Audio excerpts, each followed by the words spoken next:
Hello, welcome everyone to today's session of Global IMMUNOTALKS, and it's our great pleasure today to welcome Will Wood. Will did his PhD at UCL and a postdoc in Lisbon, Portugal, and in 2006 he returned to the UK to set up his lab at the University of Bath, and in 2014 he moved to the University of Bristol as Professor of Developmental Biology. And then in 2018, he moved again, this time to the Institute of Regeneration and Repair in Edinburgh, where he is Professor of Tissue Repair and Regeneration and also a Wellcome Trust Senior Research Fellow.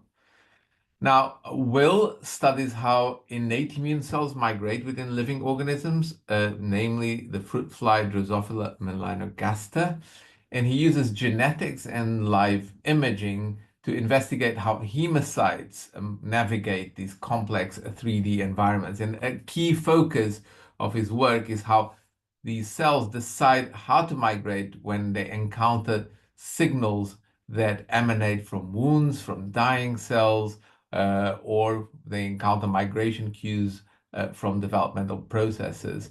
And in his work, he's effectively uncovering how exposure to one signal impacts the response to others, effectively understanding decision-making by migrating cells using some very interesting simple organisms that are amenable to both visualization and genetic manipulation. So as usual, the talk today will be followed by a Q&A session, and we will put the information on how to do that at the very end. This will be done offline. And so in a minute, I'm going to ask Will to deliver his lecture. But as usual in this series, we start with a personal question before the talk. And the question, Will, is in what ways has interdisciplinary collaboration enriched your scientific perspective? Okay, so thanks for the invite, first of all. Um, and I've always been keen on collaboration. So, I'm a big fan of collaboration, and I find that, its very nature, if you tend to seek out collaborators that come from with a very different skill set or expertise to you. So they will look at any question that you're trying to address and bring a completely different perspective to it. So invariably, then you end up learning a huge amount and looking at your question in a different way and finding an answer that you never really thought would probably be possible. Both of the stories I'm going to talk about today are collaborations, and you'll see that I'm using collaborators that have strengths that I definitely do not have, and I think more often than not the most exciting science gets done at these areas where there's overlapping expertise and right at the boundary between two fields. And I think that really is a special place to be if you want to make high impact research happen. And of course, collaboration is fun, right? It lets you, collaborate with amazing people, and the scientists are the thing that I like the most about being a scientist. I think it's the opportunity to work with these fantastic people. So I'm a big fan of collaboration. Yeah. Great. Well, with those words of wisdom, then I'm going to ask you to to start sharing your slides and deliver your lecture, which is entitled Detecting Death and Damage and Understanding Macrophage Migration in Vivo. Will Wood. Okay. So thanks. I'm hoping you can see the slides okay. So again, thanks very much for the invite. It's a real pleasure to be able to give this lecture. As Caetano says, my lab has been very interested in many years in understanding the molecular mechanisms that underlie immune cell migration and chemotaxis. And to study that process, we use these characters here, Drosophila, the fruit fly, which means then that over the past nearly 20 years now that my lab's been going, we've become increasingly obsessed with these cells here. These are Drosophila hemocytes. So these are the fly equivalent of our macrophages.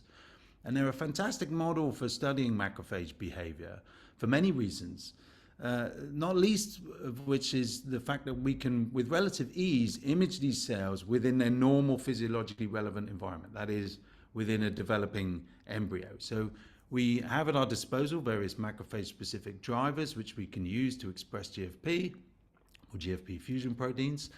And then we can take those embryos, put them on a confocal, and get a lot of information about those cells in their normal environment. We can get information about their morphology, so what those cells look like.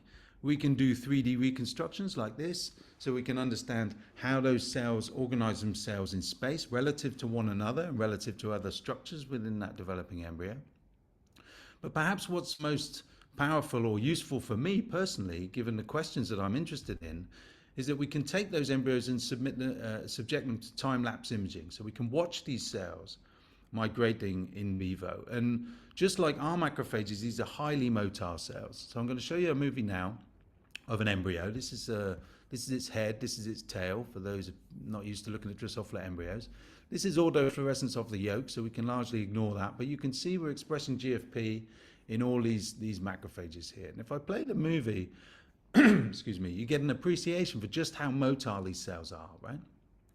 They're highly motile cells, and they'll patrol that embryo and later larval and adult tissue, engulfing any apoptotic corpses that they come across, because they're the professional phagocytic cell in that animal, and also any invading microorganisms and bacteria that they come across. So they're also the frontline defense of a very robust innate immune system that this fly possesses. Now, one migration that these cells have to carry out that this movie shows really nicely is their developmental dispersal from their origin, which is in the head, here you can see, to ultimately distribute themselves right across the embryo. Okay, so at the end of embryogenesis, at the end of this movie, those cells are evenly distributed right throughout the animal. And watching this movie, you might be forgiven for thinking that that happens randomly, that process of developmental dispersal. It certainly looks very chaotic.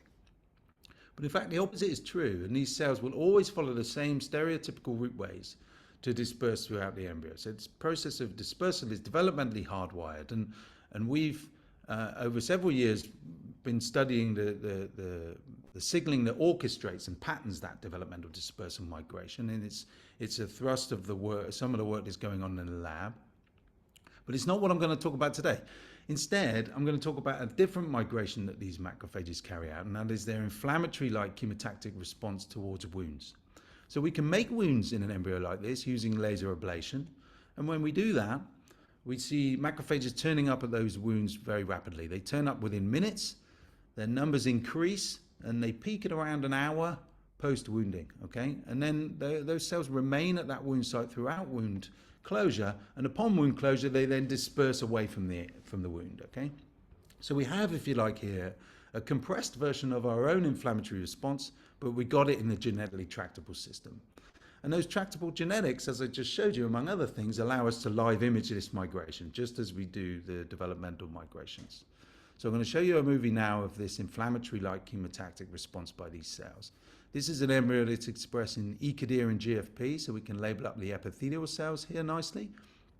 We're also labeling up the macrophages by expressing GFP in those cells, and you can see we've made this wound by laser ablation to this epithelium. Okay. Now, if I play the movie, you can start to see, the first thing you notice is that that wound starts to gape open because of inherent tensions within that epithelial tissue. Okay, but then it rapidly organizes itself and begins to close.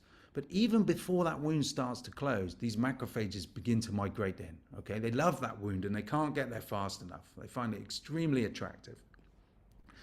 So we've been using this model system for many years to study and ask questions, several questions surrounding this bit of biology that you're watching now, right? One that I want to focus on initially is, what are the attractant signals that are produced upon wounding that are leading to that macrophage migration, that are pulling those macrophages to that site of tissue damage? And we've managed to make quite a lot of progress in this over the years. So I'm going to do that really irritating thing now that PIs do, where they summarize, decades of work and work by many postdocs coming through the lab into one slide. But it's a very important slide, and it sets the scene really nicely. Okay, so as I say, this is work done by many trainees through the lab, and really addressing this question of what are those damage signals that are attracting those immune cells in. And the earliest damage signal we've been able to identify following wounding is a calcium signal. And we know that from wounds like this. movies like this rather. So this is an embryo that's expressing a live reporter of calcium. It was a reporter called GCAM3 back in the day. There are more sophisticated versions now, but that was what we had back in 2013.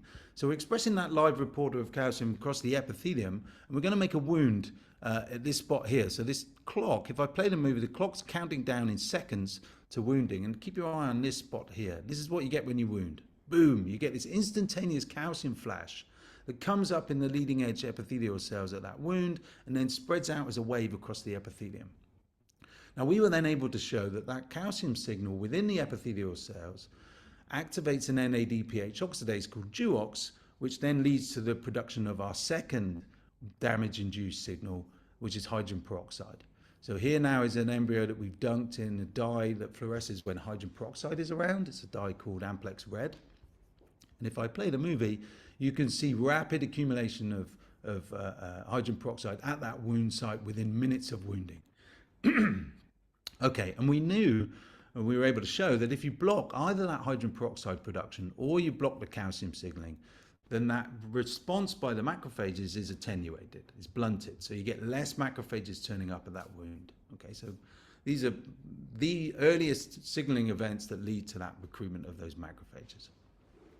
We were then able to show a bit later, a few years later, we were able to dissect out the signaling that's occurring within the macrophages as they respond to that damage-induced hydrogen peroxide. Okay, and this again summarizes lots of work that was published a while ago now, but I'll walk you through it. So we generate a wound that generates hydrogen peroxide, and hydrogen peroxide crosses the membrane of those macrophages and activates via this redox-sensitive cysteine residue a kinase called SRC42A. Okay, and then that kickstarts a three-part signaling pathway which centers around a phosphorylation of an ITAM domain containing protein called DRAPER, which is transmembrane receptor.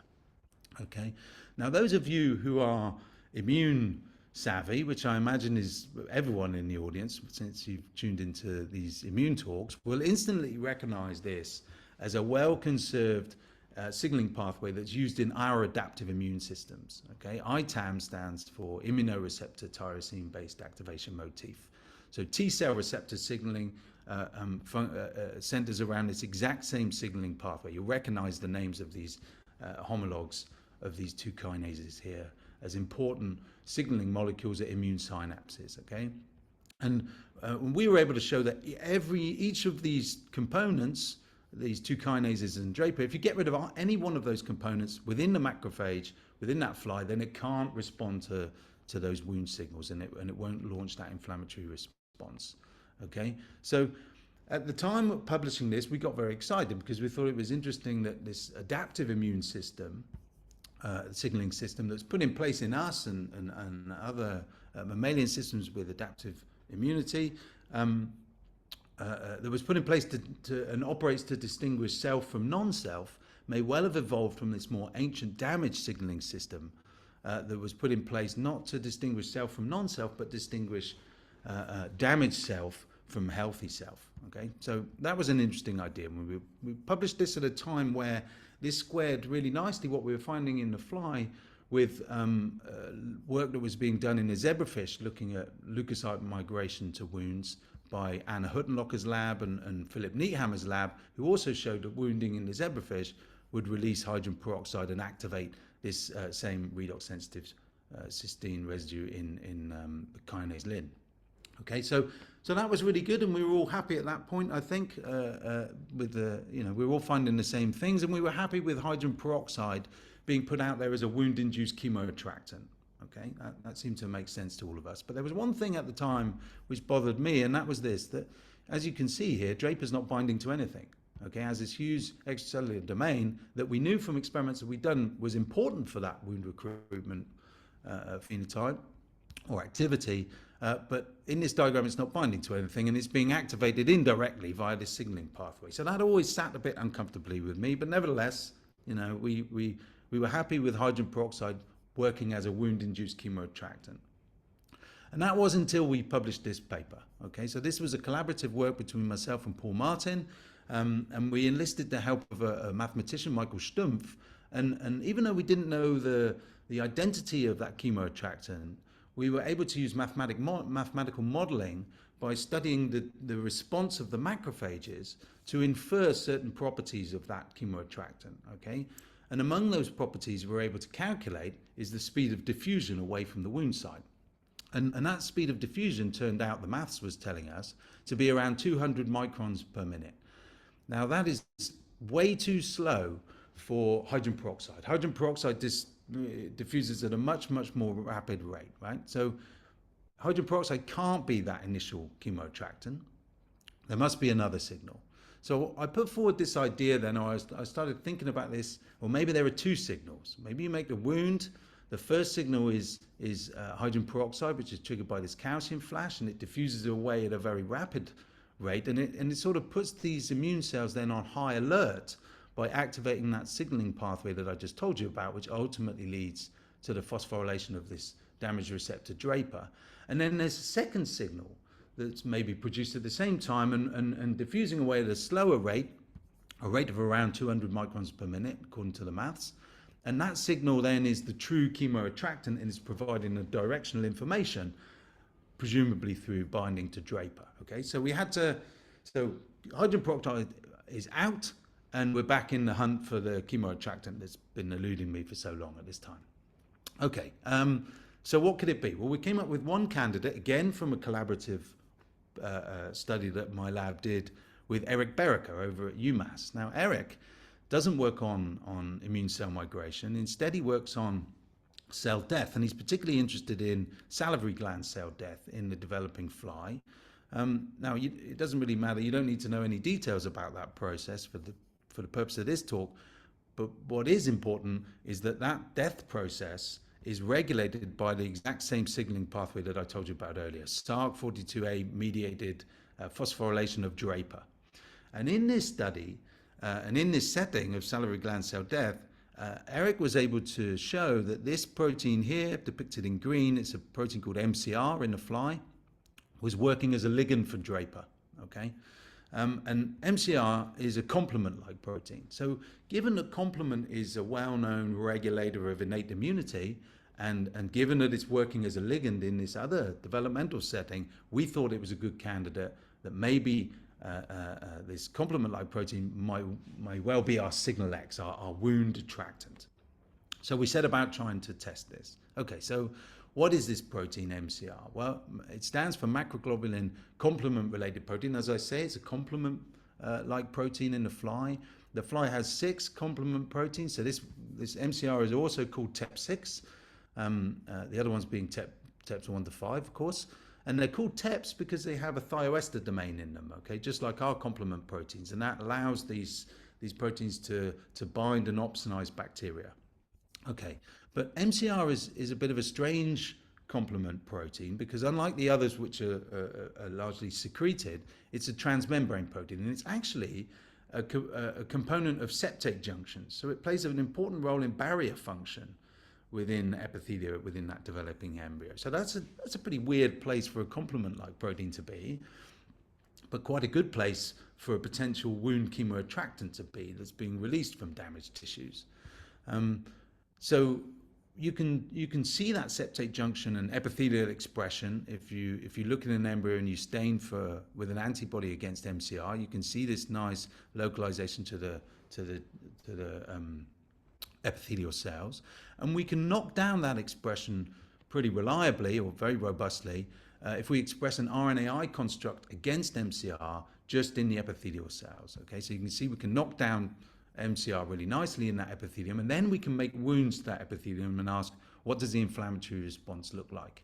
And to our delight, you can see that this is a control here, lots of macrophages at the wound. Here in an MCR knockdown, you get many less, okay, and you can quantify that. So that's really nice. If you knock down MCR in the epithelium specifically, you blunt that inflammatory response, consistent with it being a chemoattractant, maybe. We get the same phenotype if we look in a global mutant. So this is epithelial knockdown. Here we're now looking at a whole animal mutant. So every tissue is mutant for MCR. And again, we can see you get reduced numbers of macrophages turning up at the wound in these mutant animals. You can see it in these images here, and you can see the quantification here really nicely. Okay, so far so good looking in the embryo. What about a different developmental stage? What about in a pupa? Now, this is another model that we use for studying this inflammatory migration. And the reasons for that will become clear a bit later. But this is the experimental setup. So this is later in development, that embryo has transitioned through larval development and is now a pupa, right? And this is 18 hours after puparian formation. We can take that pupa, turn it on its side, and you can see this developing wing tissue here, okay? Now we leave that in place. We don't take it out, as this would sort of imply.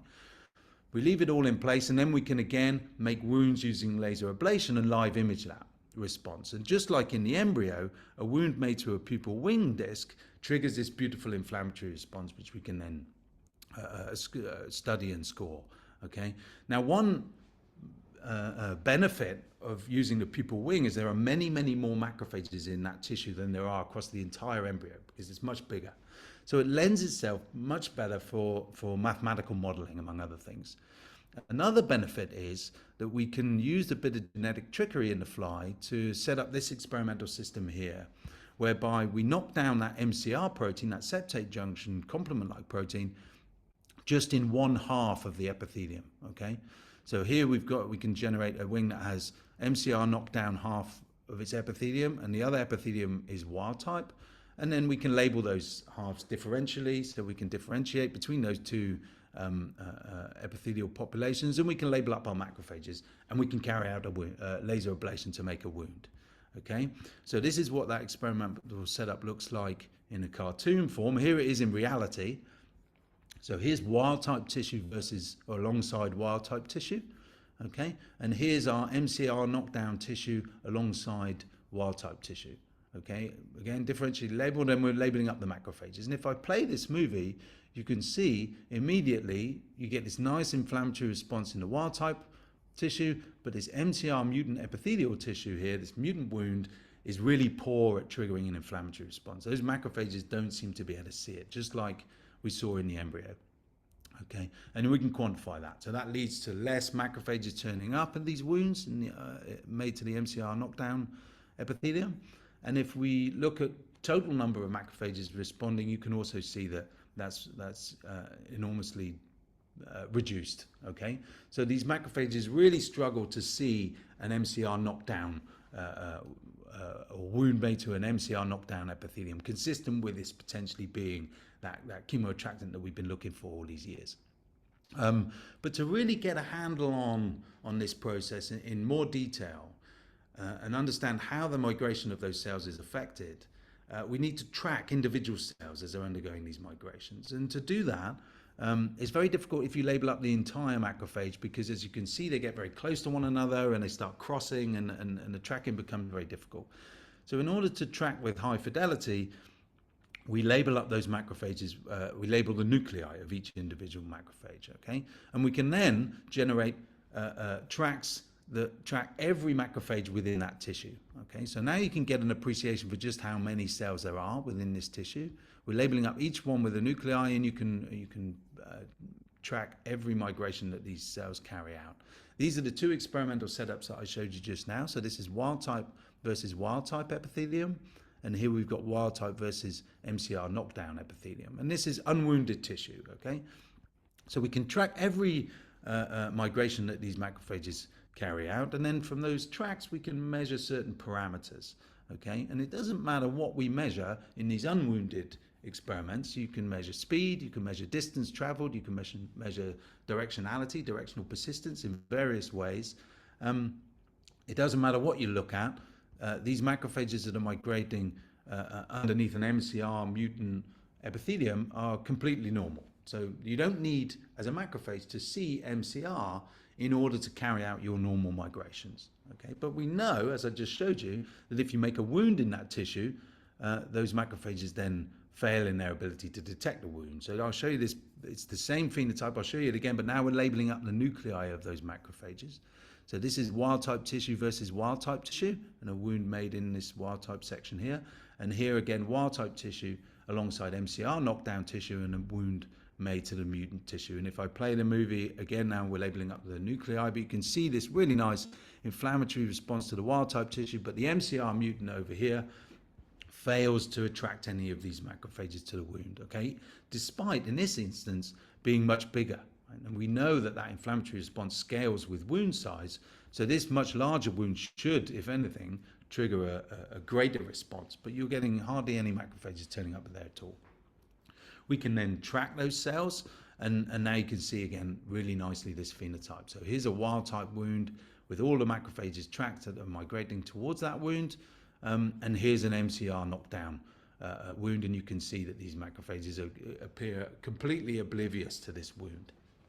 Okay, again, we can measure parameters, so you can measure distance, and you can measure speed of those macrophages underlying the MCR knockdown tissue.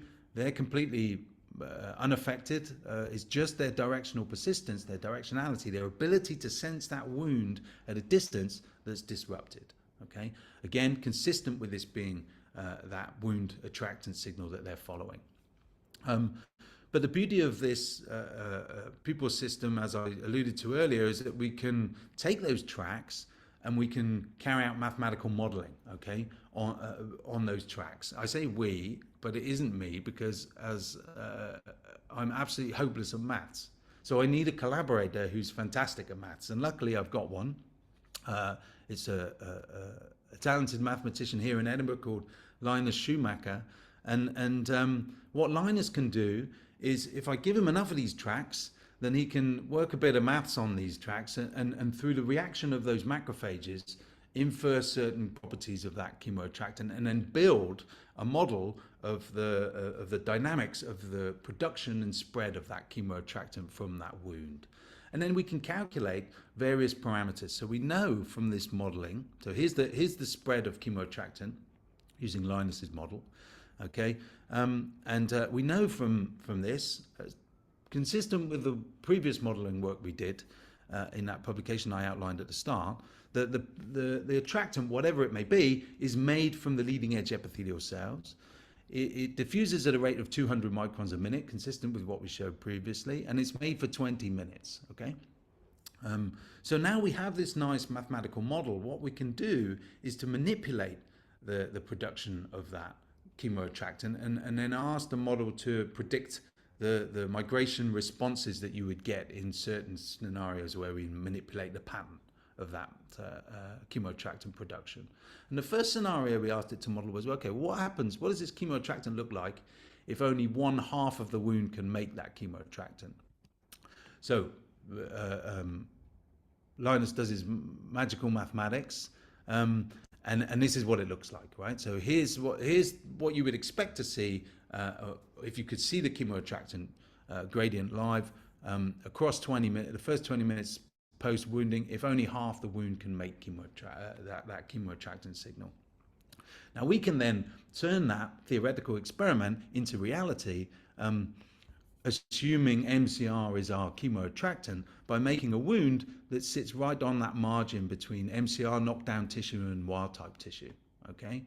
So that's the experiment here I'm going to show you. This is control versus control epithelium. This is the one to watch. I'm going to play the movie, and you can see, so again, this is wild type, this is MCR. And what you see is that you get really nice accumulation of macrophages migrating to this wild type half of the wound, but you get a very poor response in that MCR knockdown half, okay? Again, we can track cells as they're undergoing this during this experimental setup. You can see here's the control, nice recruitment of macrophages to all margins of that wound. But here, when you have a wild type half versus an MCR mutant half, you only get nice, robust attraction of these macrophages to the MCR or to the wild type half. Any cells that are coming in from the MCR half, interestingly, generally take quite a tortuous route and end up congregating at these marginal areas here. Okay, which is exactly where the model predicts you get bleed through of chemoattractant from the wild type half. Okay, so this was really pleasing. It's behaving exactly as you'd expect from any predictions from the model. And again, we can measure parameters. So again, neither the distance nor the speed of these migrating macrophages under the MCR half is affected. It's just their directional persistence, their ability to sense that wound. Okay. So the second scenario then that we were interested in modeling, or asking the model to generate, was, well, what happens if you have two wounds that are made at the same time, okay? And we knew, again, from our previous modeling work, that if you make those two wounds at a set distance or a certain distance between wounds, these chemoattractant gradients emanating from those wounds rapidly starts to overlap. Okay, so in this interwound region that sits between these two wounds, you get a sort of maximal area of confusion, if you like, because the directional information that goes with those chemoattractant gradients is lost because they've overlapped one another. So any macrophages that live in this interwound region become very confused, and the prediction is then they don't go to either one of these wounds, and that's exactly what we found in our previous modeling approach. Okay, but if you have a one wound made simultaneously with another wound that can't make a chemoattractant, of course that competition between those gradients it doesn't exist, and you won't see the confusion of these macrophages in this interwound region. Okay, so we wanted to see, again, we can test this and turn this theoretical experiment into reality using our experimental system. So now we make a wound. Here's wild type versus wild type. Okay, and here's wild type versus MCR mutant here.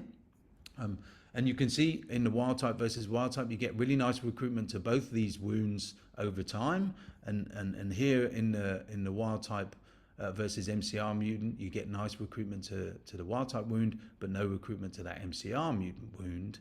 But if you look in this interwound region, which I was talking about earlier, where in this wild type versus wild type wound, you'd expect to see confusion.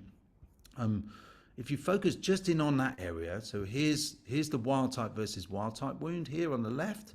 Here's our wild type wound versus our MCR knockdown wound on the right. I'll play the movie. They both run at the same time. We're tracking every cell within that region.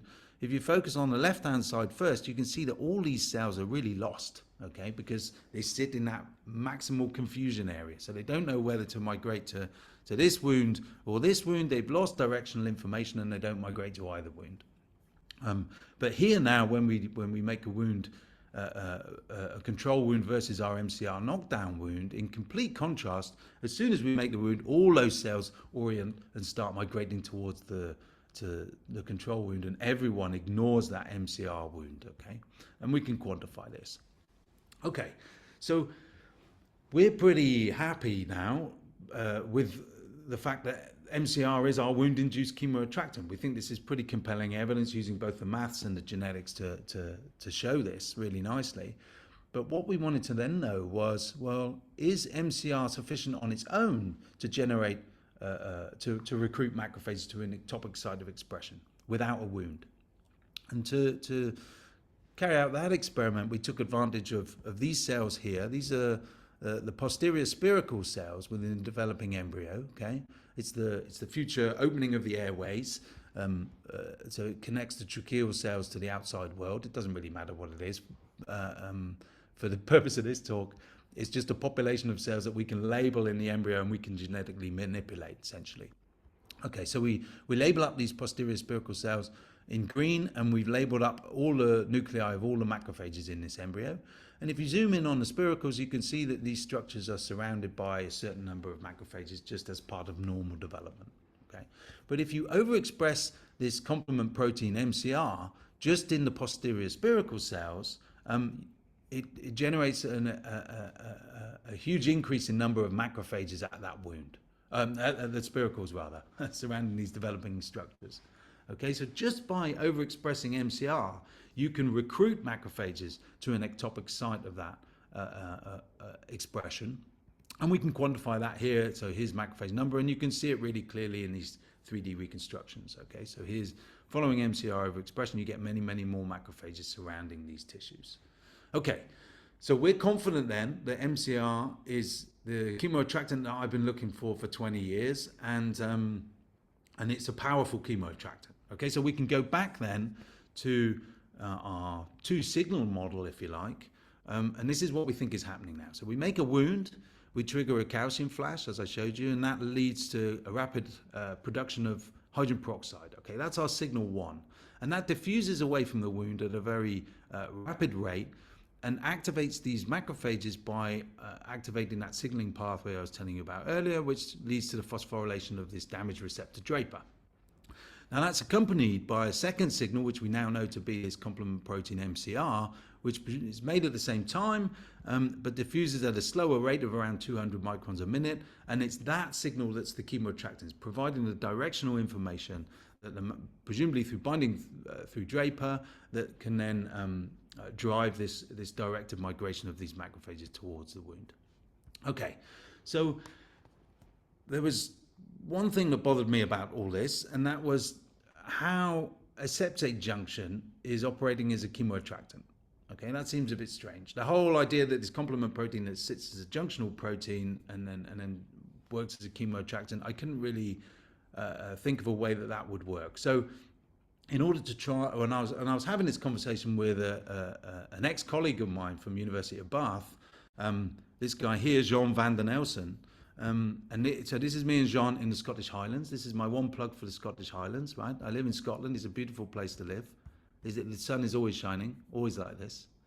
And Jean comes to visit me every now and again, and we climb up mountains. And you know, lucky for me, he not only shares my interest in mountains, but is a complement expert, okay, and a structural biologist.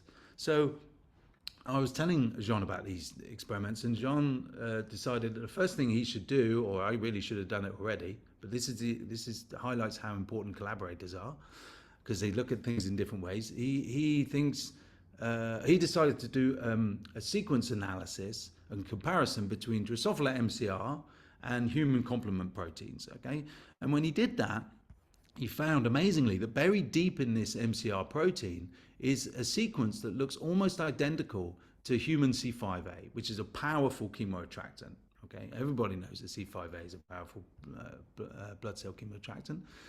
So that was remarkable. The sequence is very similar, has these 6 cysteine residues in it. Not only is the sequence very similar, but it's flanked by protease cleavage sites, which are also extremely similar to those that flank C5a fragment.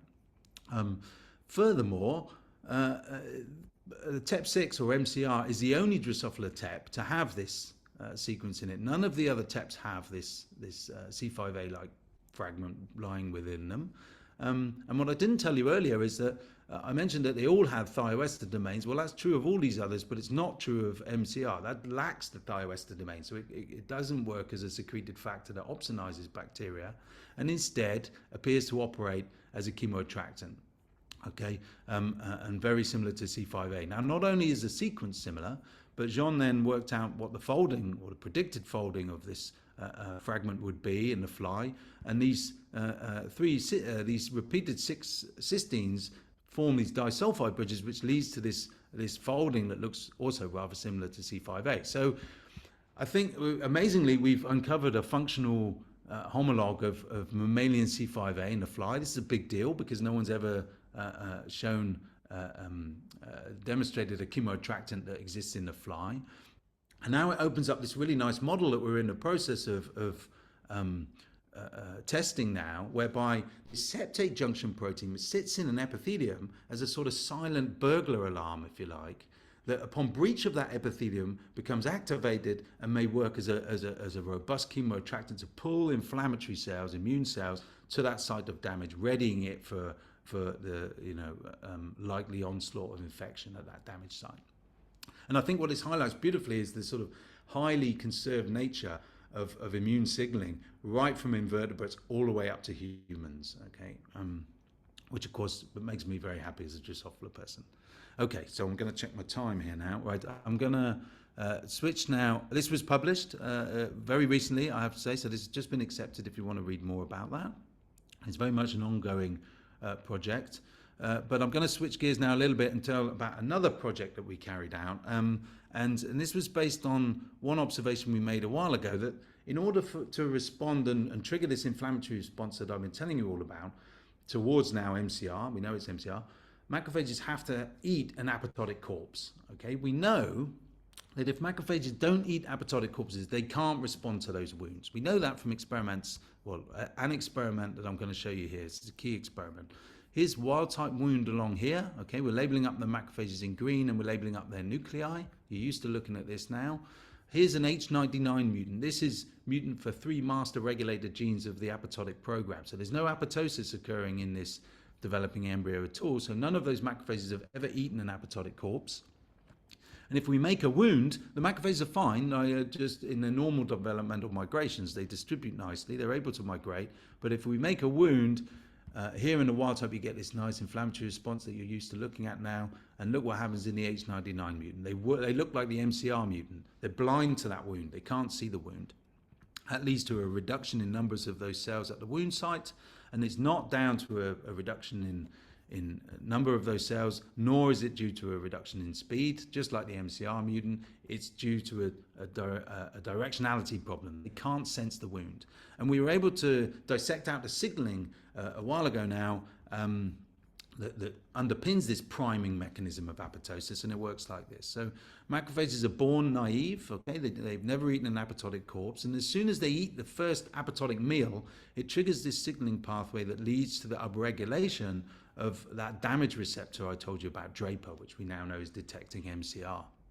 And that then leaves this cell with sufficiently high levels of Draper to become considered primed, and it's able to respond to wounds.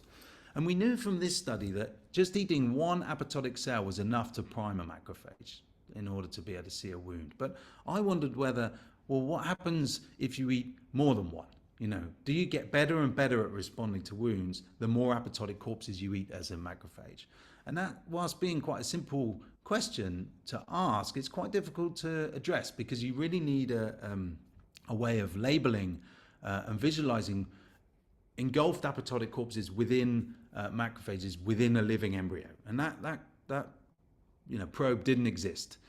And again, I was talking to a friend, Cody Ravichandran, who has two labs actually, one in the University of Washington St. Louis and one in Ghent in Belgium. And Ravi was telling me about the probe that he generated. It got working really nicely in mammalian cells in culture that did exactly that, right? And wouldn't it be great if we could get it to work in vivo? So again, we set up this brilliant collaboration, and this was work between a PhD student called Mike Raymond in Ravi's lab at the time, and a postdoc in my lab called Andrew Davidson, this fella here. So I'm going to tell you about the work that they did briefly in this last part of the talk. This is it. They generated this probe called Charon, okay? And it's a novel probe for tracking efferocytosis. Now, efferocytosis is the process by which a macrophage, or any phagocyte, but primarily macrophages, can identify, engulf, and process and digest an apoptotic corpse. Okay, and Charon is the probe that these guys developed, and Charon stands for caspase and pH activated reporter fluorescence on. Now, if you think that's a contrived name, you'd be absolutely right. But it makes sense when I tell you that we named it after this character here from Greek mythology, who is the boatman that ferries dead souls across the river Styx into the underworld. So we thought that was a nice name. And here's Charon depicted a really sort of majestic character. But if you go to the Sistine Chapel, you can see a version painted by Michelangelo of Charon where he looks like this. And I like this version because this version has like the wild-eyed stare of a desperate postdoc. It reminds me of Andrew during the revisions of the revision process of the paper. You know, he can't believe Reviewer 3's comments. Anyway, if you think the name is good, the design is even better. So it's centered around these two fluorescent proteins. One is a caspase-activated GFP, and the second is this novel red fluorescent protein whose fluorescence increases upon decreasing pH. So what happens then, if you express this Charon probe, any dying cell that activates caspases will turn green initially, and then that apoptotic cell, as it gets internalized by the phagocyte and begins to be acidified and digested, you get this beautiful color change from green to red. Okay, so first thing we did was to generate a Charon fly, and to our delight, it worked really well. So here's a Charon fly. We're expressing GFP in the macrophages, and you can see these GFP positive Charon apoptotic corpses. If I play this movie, you can see the macrophages really instantly recognize and engulf these green apoptotic corpses, and you get this beautiful color switch to red as they start to acidify and digest those corpses. You can see it in a bit more detail here. So this is a high mag. Here's a macrophage. Here's a dying cell. It's about to go green. You'll see it go green there, and then starts to get engulfed, and you get this color change to yellow and emerge here as it acidifies that corpse. we can take away the movement artificially and separate out the channels, and you can see it even more clearly. Here's the green corpse engulfed, and then you get this color switch to red as that macrophage engulfs and acidifies that corpse and begins to digest it. Okay, so now not only could we measure the dynamics of this process in vivo for the first time, all stages of efferocytosis, but now we could measure apoptotic burden, how many corpses are within each macrophage within the developing embryo. And Andrew did this for all the macrophages, and what he found was a surprising amount of heterogeneity in burden. So you have macrophages that have 15 or more apoptotic corpses within them, and those that have a very low apoptotic burden, 1 or 2 corpses within them, and everything in between. And when he quantified apoptotic burden across developmental time, he found that heterogeneity increases as you step through development, okay? Because as development proceeds, you get more and more apoptotic corpses that need to be cleared, and they don't share that out evenly across the macrophage population. So you end up with this wildly heterogeneous population in terms of apoptotic burden. So this then allowed us to ask that question, well, what happens then in macrophages that have eaten more?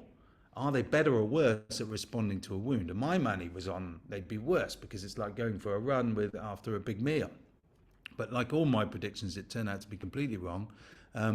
It doesn't matter whether you are well, it doesn't matter what you measure. You can measure in migration speed, you can measure directional persistence to the wound, you can measure the distance it will travel to a wound. It doesn't matter whether a macrophage is low, medium, high, or even an extreme burden macrophage, they migrate just as well to the wound. Okay, so it doesn't matter how many apoptotic cells, as long as it's eaten one, a macrophage has eaten, it will migrate to a wound just fine, which I found surprising. But what about its behavior once it's reached the wound? Does apoptotic burden affect that? And one of the jobs that a macrophage carries out once it is at the wound is that it has to rapidly switch from eating apoptotic corpses to necrotic corpses and necrotic debris at that wound. And we can label up that necrotic debris using a stain called DRAC7. So here you can see it in white. This is a wound that's been made to a charon expressing fly. You can see these cells have turned up with varying red and green corpses depending on state of digestion, but you can see that they rapidly switch and start clearing this necrotic core at that wound really nicely. Okay. Now, one thing we noticed when we looked at this in a bit more detail is that those cells that with either a high or an extreme apoptotic burden are very poor at clearing this necrotic debris. And that doesn't matter in a wild type setting because of this heterogeneity. So you don't notice that problem because it's compensated for by the low burden macrophages that clear the necrotic debris.